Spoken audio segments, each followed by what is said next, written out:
not so long ago, I built a load of quite expensive stables here, and I hardly use them now because I now understand it's much better for the horses to live out 24/7, and they literally come into the stables to get them mud brushed off before I get on to ride them.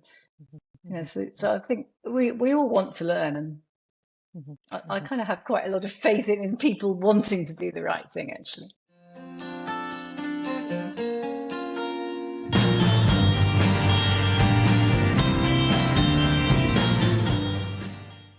Hi, Mita here, and welcome back to Changing Rain. This week's guest is Professor Madeleine Campbell. Madeleine is Professor of Veterinary Ethics at Nottingham University. She sat on the FEI's Ethics and Wellbeing Commission. She is chair of the British Equestrian Federation's Ethics and Welfare Advisory Panel. She chairs the BVA's Ethics and Welfare Advisory Group and sits on the BHA's Ethics Panel. She also chairs the British Government's Animal Welfare Committee.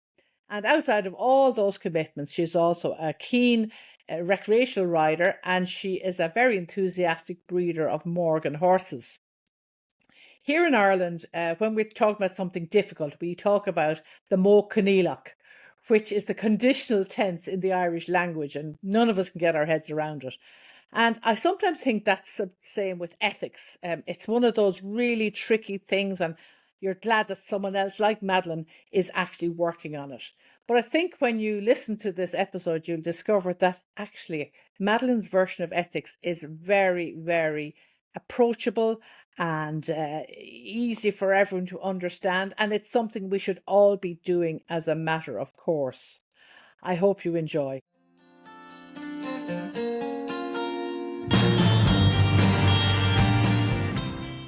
So we're absolutely delighted to have as our guest on Changing Rain on our podcast, Professor Madeleine Campbell, who is Professor of Veterinary Ethics at the University of Nottingham.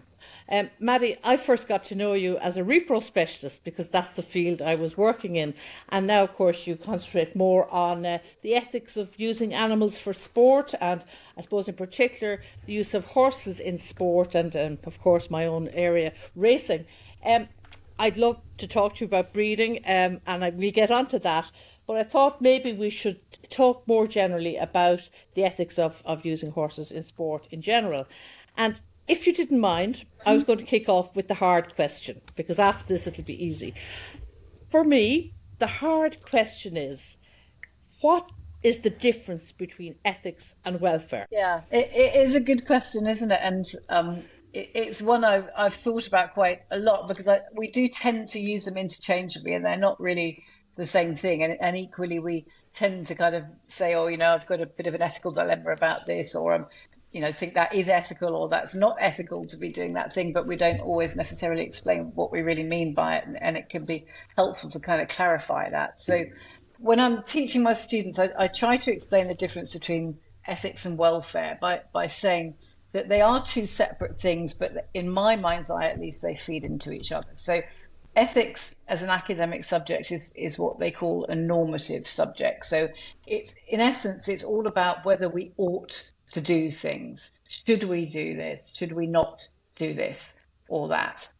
And as an academic subject, it ranges from, it can be very legal at one extreme, or it can be really like abstract philosophy at the other extreme. And then kind of in the middle of that, which is where I sit because I'm a veterinary surgeon, is what we call applied ethics. And so the way in which I find it most useful, can do applied ethics at least, is to try and inform the ethical decision making with the welfare science. So whereas ethics is really about whether we ought to do something, that's the question we're trying to answer. Should we do this particular action or not? Welfare is much more to do with the way in which we do things, if we're going to do them at all. But of course, what we know about the welfare impacts of a particular action will inform our ethical decision making about whether or not we think it is an acceptable thing to do. So that's the way in which the two of them really, in my mind, kind of feed in to each other. But the gist of it is, ethics is, should we do it at all? And welfare is, if we're doing it, how do we do it best? And so we can't just say, okay, I have decided it is ethical to use horses for rodeo. and park it and say, that's it, done, it is ethical. We'll just worry about their welfare now. Do you have to go back to Yeah. the ethicality of what you're doing as well? Yeah, I absolutely think you do. And so a paper I wrote recently was all to do with the ethical justifications of using animals in sport, and that was exactly it. It was that kind of first piece of thinking about, is Mhm, this an acceptable thing for humans to be doing at mhm, all, to be using mhm, animals in sport? And in my mind, you have to hammer that out before you mhm. can then go on to say, okay, well, if we think it can be acceptable, then what do we need to do to make it so? And that then is what brings in the welfare.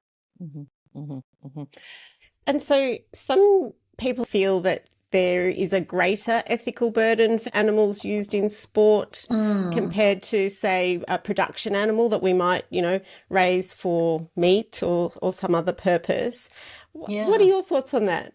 That, that is a really good question, and it's a very topical one, isn't it? And it's something I've kind of heard people saying a lot over the last year or so. And I actually don't think it makes much sense at all, personally. So I mean, it's something I've thought about quite a lot, and it's been particularly relevant at this time of the cost of living crisis, I think, when perhaps people who are using animals in sport are, I think, maybe being held to a slightly higher standard in terms of whether or not they're able, for example, to provide veterinary treatment for an animal compared to the owners of animals which are being used as companions. But I don't think the argument that there's kind of something that makes us, or that we ought to be more accountable simply because we're using animals in sport rather than for any other human use, makes sense. And I'll try to explain why. It's a little bit of a long answer, so bear with me if that's okay. So the, that argument kind of hinges on a presumption that the use of animals in sport is a uniquely trivial use of animals. So the argument goes along the lines of, it's unacceptable to expose these animals to the potential, at least, harms that can be involved in using them in sport, because the benefits to humans of using them in sport are trivial, and they're just benefits of enjoying a nice day out. And the argument has also become quite confounded in the current social discourse around gambling and people's views on that. Um, and so they are therefore saying that, and that is a uniquely trivial use of an animal, and those benefits to humans, because they're so trivial, don't outweigh the harms to animals that can be involved in using them in sport, which is a nonsensical argument, because actually almost every other use, and I'm using the word use deliberately, okay, every other use of non-human animals by humans is also trivial. And we should be honest about the fact it is a use.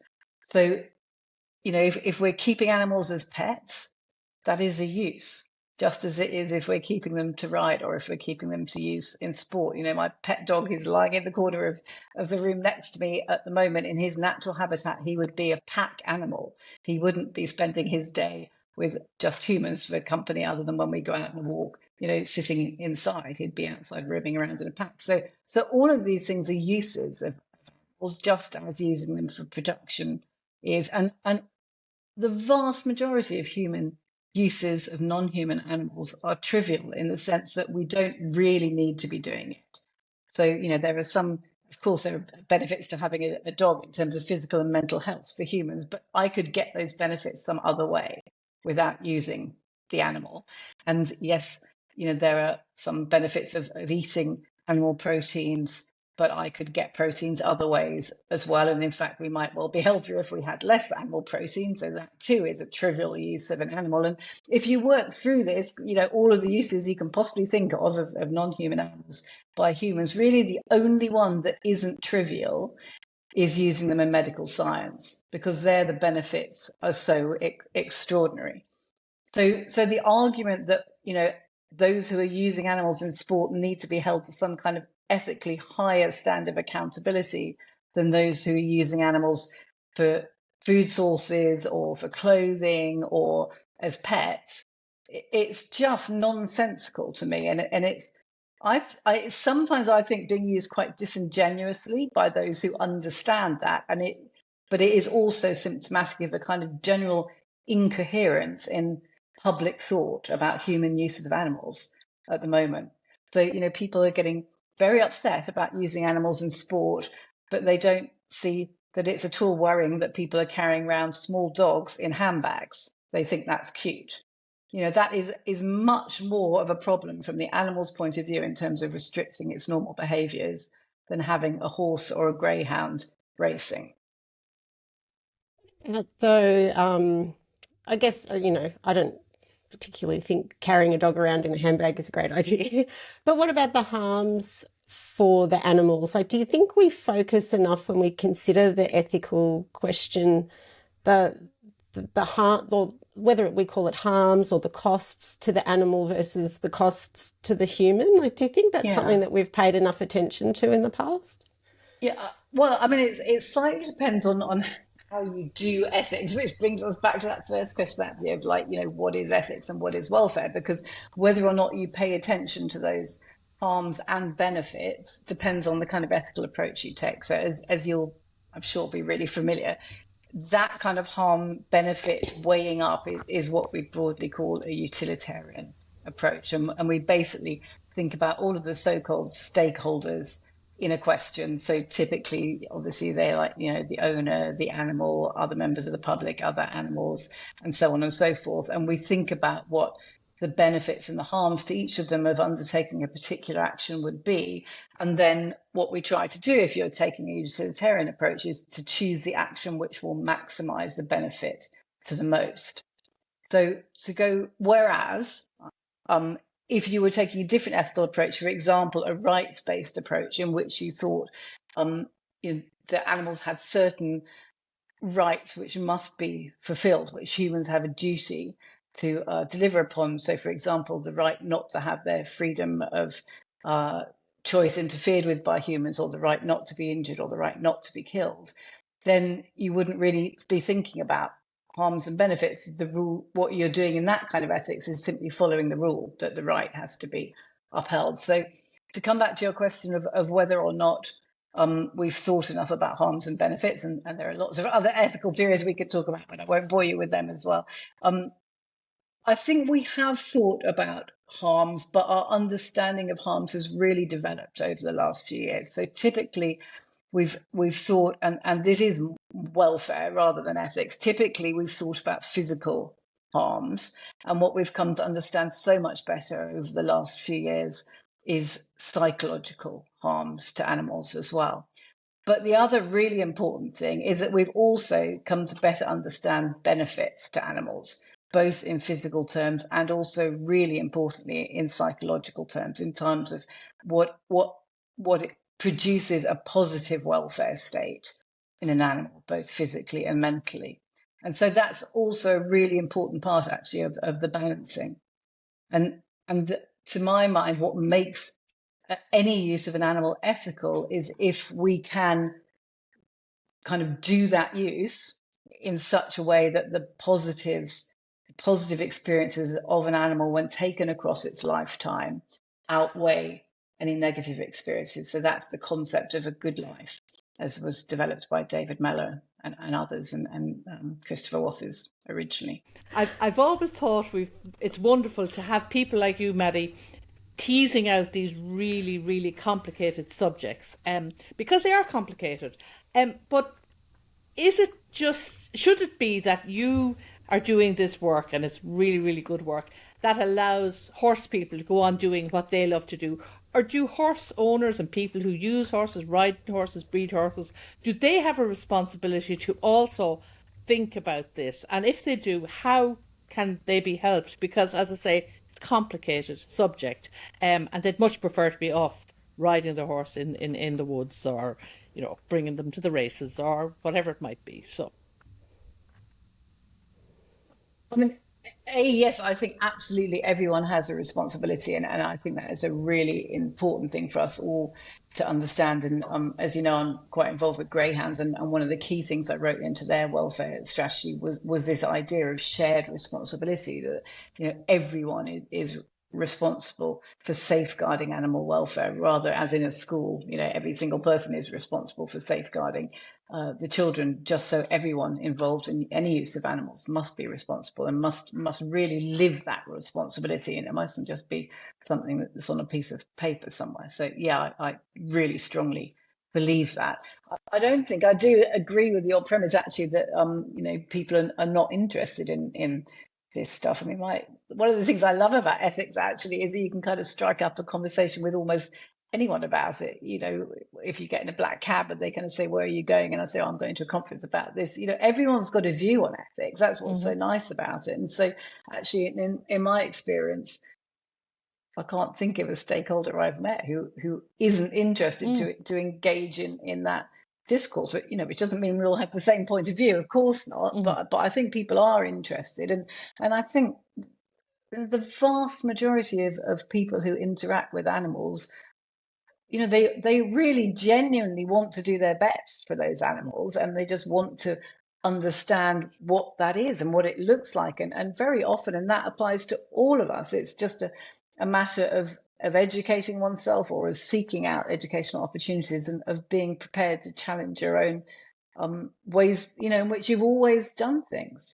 And I can think of so many examples of what we used to do with horses when I was kids. Trimming whiskers is an obvious one, which we now know is not acceptable from a welfare point of view. And in those days, we simply didn't have that scientific information to be guiding our actions. And another example I've given a lot recently is, not so long ago, I built a load of quite expensive stables here, and I hardly use them now, because I now understand it's much better for the horses to live out 24/7, and they literally come into the stables to get them mud brushed off before I get on to ride them. So I think we all want to learn, and I kind of have quite a lot of faith in people wanting to do the right thing, actually. No, I mean, look, I absolutely, I was being a little bit facetious, or a little bit just trying to see where the conversation might go. But no, I agree. I mean, that's one of the premises of Changing Rain, is that we feel everyone wants to do the right thing. We're all in this tent together, just discussing ways we can do it, and different people have different ideas, but we're here to share them. So and we can all learn from each other. Oh, absolutely. And what you say about the stabling is interesting, because that was a theme running through our first series. Each of our guests, I think, mentioned stabling and socialization, and what we can do to improve that. So it's obviously, people are talking about it. People are taking steps. They are knocking walls, and building pens, and making stables bigger, and leaving horses out. So yeah, there's some really, really positive things happening. I was just going to make the point that it's also, I think, part of actually a much bigger public interest in the way in which humans are interacting with nature, with animals, non-human animals, but also with our environment around us. So another thing I've become very aware of recently is actually, even when we've got the horses in the fields, typically, our idea of a kind of good field for a horse has been, an absolutely pristine, grass-covered, weedless kind of field, and more we're understanding, and it fits very much into our understanding of environmental ethics and sustainability and climate change and all of those kind of things, that actually, horses should have some trees in there too, because they're naturally browsers, not just grazers, and they should actually have a suitable lay which is mixed, not just a kind of monoculture. And then that all ties into everything we're beginning to learn about, microbiomes and health and all of that kind of stuff. So this is, what to me is so fascinating about these discussions, because actually you go to different events and hear different conversations, and you kind of think, oh, actually, that makes sense, because it adds up with that thing I heard somewhere else. So I'm curious, Madeleine, are there any sort of frameworks or tools that a horse owner could, if they do want to think about these things a little bit more deeply, that they could use? Yeah, so I mean, certainly in relation to the use of horses in sport as it applies not only at elite level, but also down to so-called grassroots level. One of the things I've been working on for the last few years, and it's kind of been funded by World Horse Welfare, is developing exactly that, an ethical framework for the use of horses in sport. And I mean, in fact, it could be applied to any animal being used in sport. And it's basically it's absolutely not designed to give you an answer to any Mhm. particular question. It's just a tool that you can apply that kind of helps you.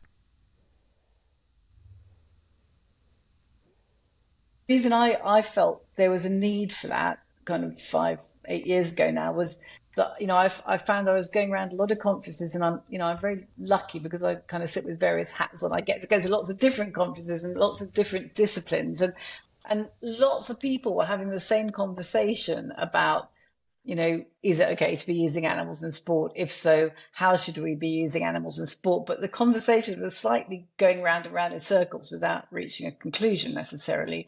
And also, they were kind of happening in silos. Like one discipline was having them, the other discipline was having them, but they weren't necessarily talking to each other. And then, to make matters even more confusing, they were perhaps giving different responses to the public about the same question. And that's really hard to explain. If as kind of equestrianism generally, we're trying to say, well, we are doing our best by the horses.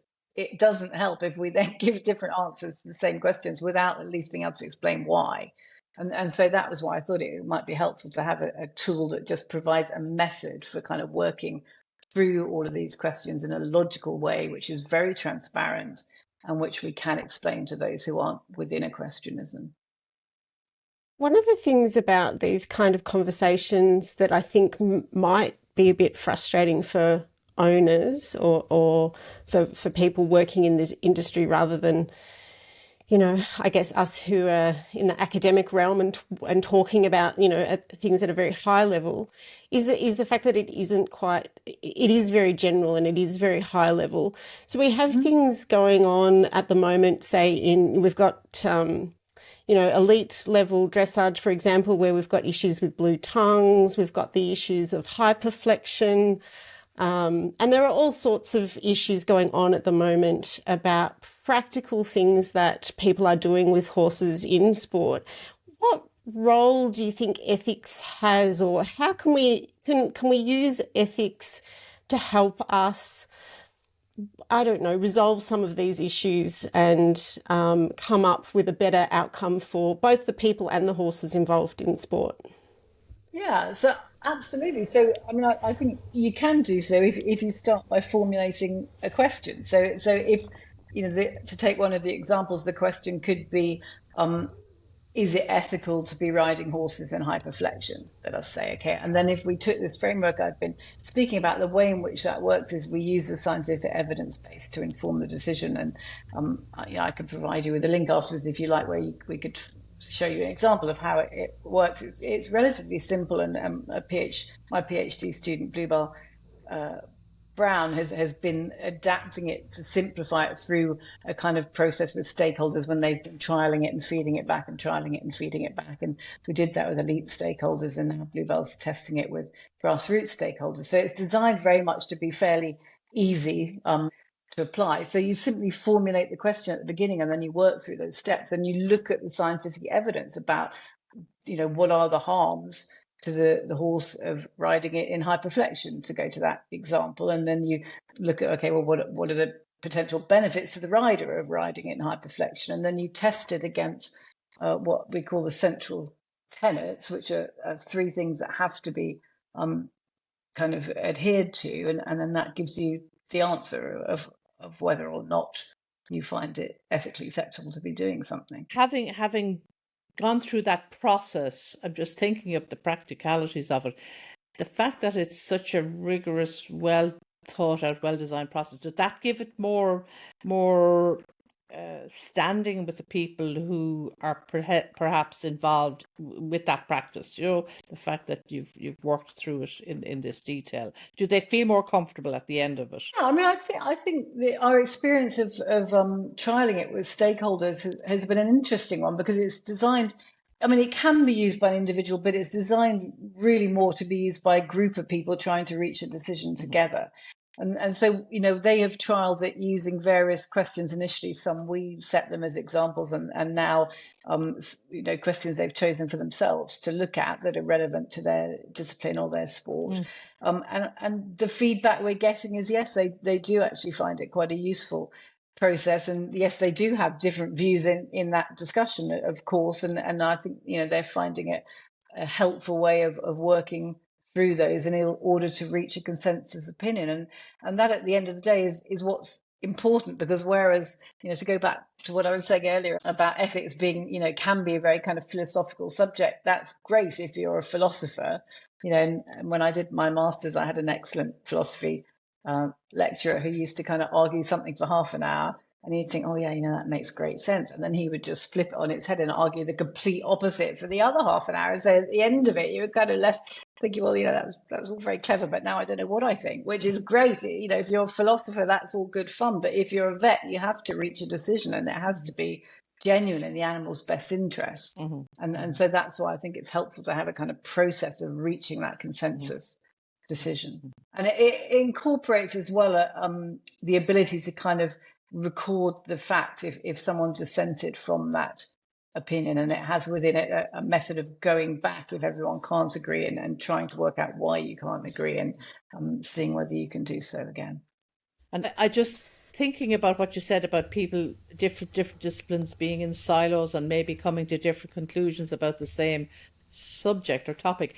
Is there a way in which there might be a central repository of these, that process being worked through, so that the wheel doesn't have to be reinvented for different disciplines? They could just take a look at what had already been discussed and worked through in one sport, and with possibly some amendments. That's a really good suggestion. Actually, a really good suggestion, yeah, which I hadn't thought of previously, but it's a very good suggestion, absolutely. Yeah, thanks for that. And I mean, sometimes there may be very good reasons why you would reach a different conclusion according to the different discipline. And so that's what I meant really when I said at the beginning, like, it's not going to give you a definite so-called right answer. It just provides you with the method, because the answer you come to will depend upon the information you put into it, and that will vary sometimes according to the discipline. Is it right, Maddie, that that really ethics is to a large extent guided by your own personal values? Is that accurate? Well, it depends on the type of ethics we're doing. So the world in which we're all kind of living in and working in actually incorporates different types of ethics. So all of us come into it with our own personal ethics. You're absolutely right. And they will have been acquired from your family, perhaps from your religion, from your previous experiences, and so on and so forth. And then superimposed upon that, as veterinary surgeons, we have professional ethics, and those are the ethical standards which are required of us as professionals by the Royal College of Veterinary Surgeons in the UK, for example.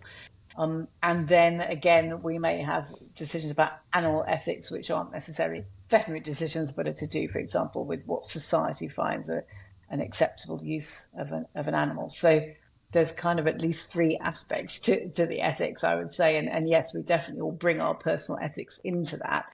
And understanding that is really important sometimes when you're having one of these decision-making processes, because it helps to explain why sometimes you're finding it very hard to resolve a difference of opinion, because you actually just start at different starting points due to your own personal ethics and your own beliefs and so forth. And so it's helpful, therefore, to agree at the outset the ethical approach you're going to take. And if everyone can kind of sign up to that, then you will hopefully manage to reach a consensus opinion, even if that wouldn't have been the point from which you would naturally have started yourself. Because one of the things that I think has come out of, and you would know this full well, having been on the Ethics and Wellbeing Commission at the FEI, is that there potentially is a misalignment between some of the values held by people involved with horses in equestrian sport and the sort of the values and the ethical position of the public And that's, I guess, what's challenging the social license of equestrian sport at the moment. What are your thoughts about that sort of alignment between sort of industry versus the general public? I think it's actually probably even a little bit more complicated than that, because I think Yeah. there are also probably at least some differences in the starting point about animal ethics, which are cultural differences. So, we can think of some parts of the world which have a different generalized view of the moral status of an animal, for example, from others. And so, that also has complicated it in terms of international decision making about using animals in sport. And I think that is to some extent an ongoing challenge for the FEI. That whether or not there's a big difference in the kind of starting point views of the public and of people within equestrianism, I'm not so sure that's true, because the commission did some big surveys, which you've probably seen, and they looked at FEI stakeholders, and then they looked at general public, and what became obvious from those surveys, and also from different surveys that have been done by World Horse Welfare recently, is there are actually a lot of people within equestrianism who are concerned about welfare issues which may be associated with using horses in sport, and who have a definite view that it's only ethical to be using animals in sport if their welfare needs are properly met, and I would certainly share that view personally. And so I don't think there is a huge kind of gap between the public view on that and the view of many stakeholders within equestrianism. Where there is perhaps a gap is simply in levels of information which the public have access to about welfare impacts of various activities, and also just probably about the welfare needs of horses, which, if you're not someone who comes from a equestrian background, they're perhaps not immediately obvious. And that maybe leads on to the question of what more can bodies like the FEI and those, international governing bodies do to bridge that gap? Yeah, and I mean, talk to people is the answer to some extent, I think. So, I think it is crucially important that all of us involved in equestrianism, whether that be as a regulator or governing body or as an individual, are prepared to engage in the discussion with people who are not within the sport, and to explain calmly and clearly the ethical rationale for what we're doing, and to be able to talk about welfare harms and welfare benefits to animals of using them in sport, because there are a lot of positives as well from the animal's point of view, as well as potential, at least, negatives, and to just help people to understand that. I mean, I don't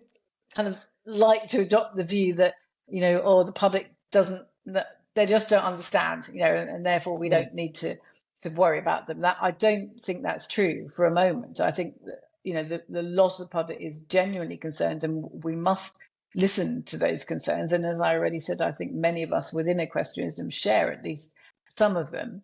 But it is also true that at least some members of the public don't really understand the welfare needs of particular species of animals. And so, I mean, a non-horsey example of that I was given within the last year or so is I was actually talking to a sheep farmer, and he told me that he'd been woken up on a winter's night by someone bashing on his farmhouse door, saying that he needed to come and get his sheep in because they were getting wet in the fields, and that was a welfare issue.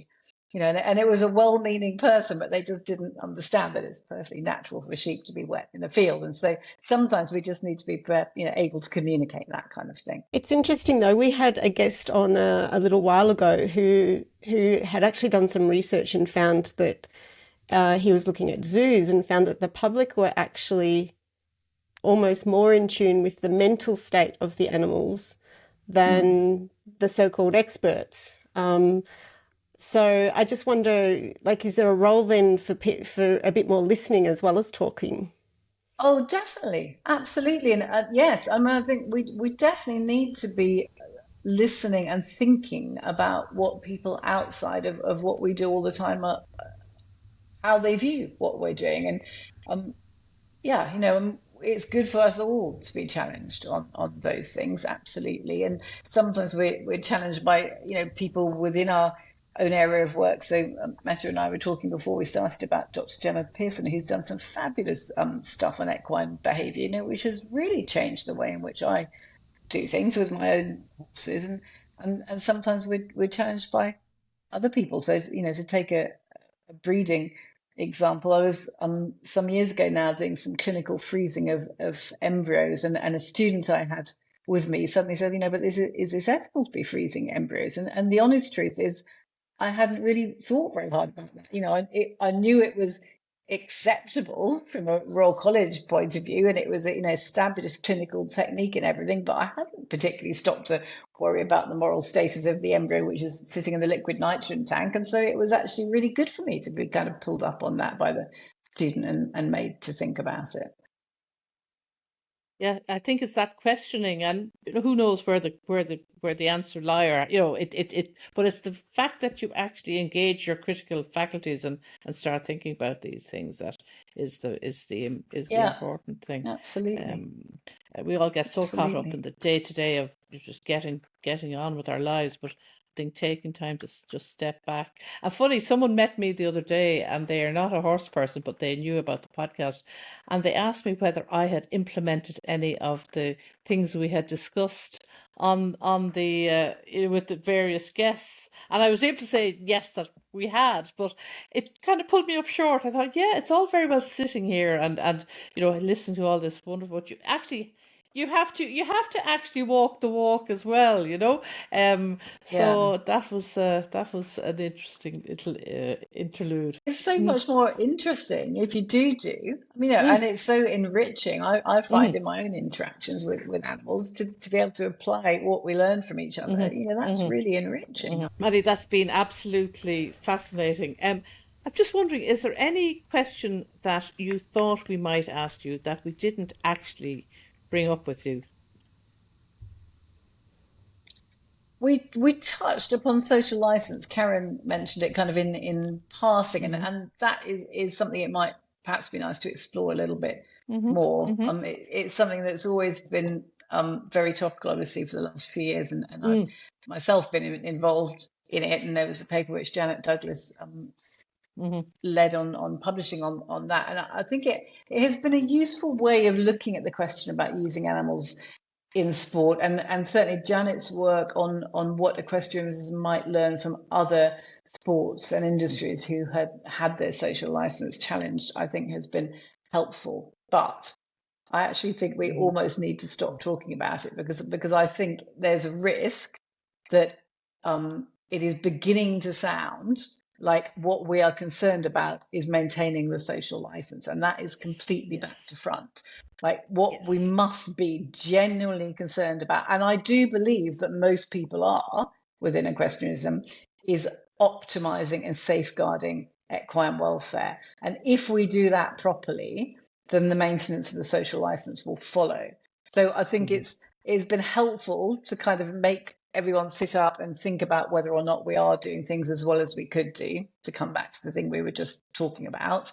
And certainly we need to always be challenging ourselves on that, always striving to do better and to learn and to apply everything we're learning. But we need to be careful about the way in which we're presenting that. The objective is not the maintenance of the social license. That should just be the result of kind of doing welfare properly. Yes, it was important to raise awareness of it, but it's not the end goal.